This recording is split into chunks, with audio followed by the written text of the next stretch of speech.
This is Autoline Daily, the show dedicated to enthusiasts of the global automotive industry. One of the biggest complaints against electric vehicles is that they cost too much. But we might be at the very beginning of a price war that could make EVs more affordable. It all started when Tesla slashed prices up to 20% in early January. Several other automakers follow suit, most notably Ford with the Mach-E. And while Tesla later raised prices a bit, the impact of the cuts is still rippling throughout the industry. Car News China reports that BYD quietly cut prices between $1,000 and $2,800 in several major Chinese cities. It did not even announce the cuts. BYD sells more EVs in China than any other automaker, so the cuts indicate that either the market is softening or it's going for more market share, or both. And it's not just with electric cars. CATL, the world's largest battery maker, is cutting battery prices by 6% for customers in China. One reason it can do that is that the cost of lithium carbonate, a key ingredient in batteries, is coming down. CATL expects the price to drop in half. And it's using its marketing muscle to protect its 37% global market share, and it's going to force other battery makers to cut prices, even if they can't afford to do it. And VinFast is already slashing prices in the US, even though it hasn't started delivering cars to customers yet. When the Vietnamese EV makers started taking orders in the US market last year, the lease price was $599 a month for 24 months. Now it's chopped that down to $399, and for customers in California, it's only $274. VinFast said it had to cut its lease price to stay competitive with other brands, but we say that when you cut prices up to 50%, it's because you're deeply worried that the product won't sell. We want to know what drives your testing. OTA, connected car, diagnostics, remote testing. Intrepid Control Systems is here to help you work from anywhere. Intrepid Control Systems, driven by your data.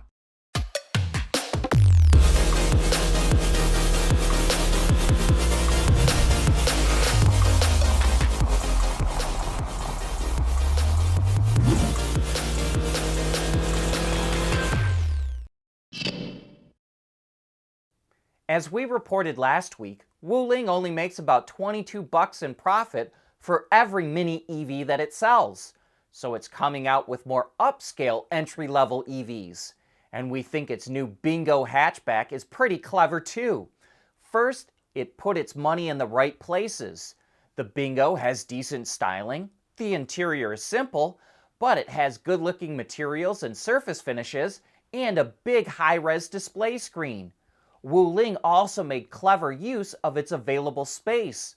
It shows how you can fit a bunch of camping gear, including enough room for a case of soda pop in the in-floor storage in the trunk, and there's an available custom air mattress that fits perfectly when both rear seats are folded down.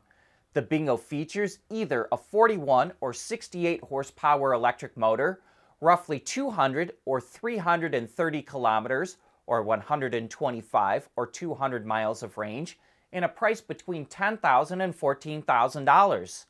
We'd like to thank Car News China for getting its hands on these pictures, and if you need a smile on your face today, click the link in the transcript or description box for this story, scroll down to the very last paragraph, and read Car News China's take on the inflatable air mattress. And you're welcome. BMW says with the right conditions, hydrogen fuel cell technology could become a pillar of its product portfolio, so it continues to develop the tech. And it just launched a pilot fleet of less than 100 retrofitted versions of the X5 that will go into service throughout the year. They feature fuel cells from Toyota, which has had a partnership with BMW since 2013.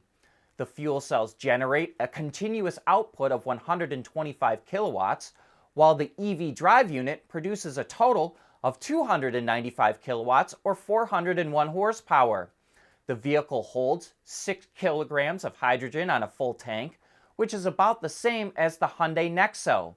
The iX5 Hydrogen, has about 500 kilometers or roughly 310 miles of range on the WLTP test cycle.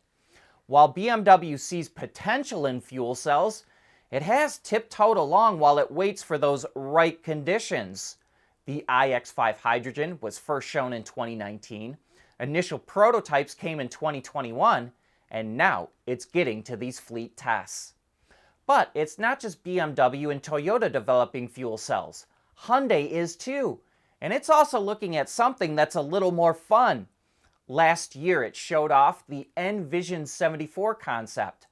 Based off the Pony Coupe concept from 1974, it features two electric motors that combine for 500 kilowatts or 670 horsepower, a 4.2 kilogram fuel cell system, and a 62.4 kilowatt hour battery pack.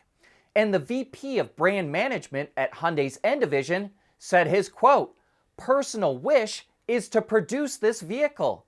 And that's after he asked reporters at the Canadian International Auto Show how much they'd pay for a car like this. While that same exec also said the company will probably only make investments in a project like this at first. But it is interesting to know that it would like to know how much people would pay. At Schaeffler, we pioneer motion. Electrifying mobility, manufacturing smarter, reducing CO2 emissions, making energy production clean. Schaeffler pioneers motion to advance how the world moves.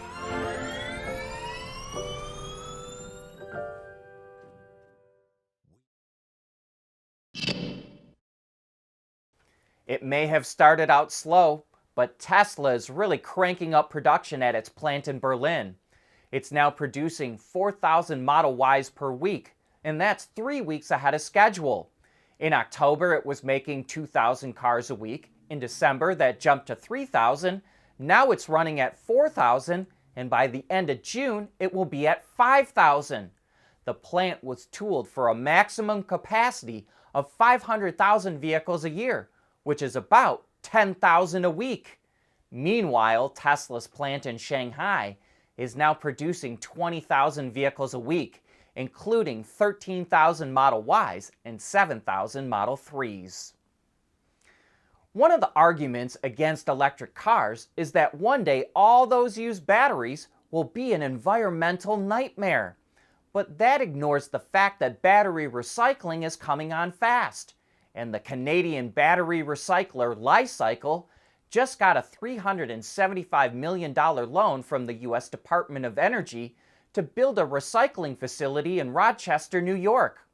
Once it's fully operational, the site will have an annual capacity to produce up to 8,500 metric tons of lithium carbonate, 48,000 tons of nickel sulfate, and 7,500 tons of cobalt sulfate. And Honda is getting in on the recycling action too. It signed a deal with the U.S. battery recycler Ascend Elements, which will supply Honda with lithium, nickel, and cobalt from recycled lithium-ion batteries. Honda will use those materials in batteries for EVs that are produced in North America. And is this the beginning of the end of the AM radio in cars? Tesla was the first to drop the AM radio, and last year Ford followed. No AM radios in the F-150 Lightning. Automakers say that electromagnetic interference from EV motors distort AM radio signals. But automakers can use shielding to protect the AM signal. FEMA, the Federal Emergency Management Agency, doesn't like this trend because AM radio is used to broadcast emergency alerts and warnings during natural disasters. 7 ex-heads of FEMA sent a letter to Transportation Secretary Pete Buttigieg and members of Congress urging them to force automakers to put AM radio in EVs. While drivers can use smartphones to stream radio stations, FEMA says the signals keeping them online aren't as reliable as AM radio during an emergency. And that brings us to the end of today's show. Thanks for tuning in.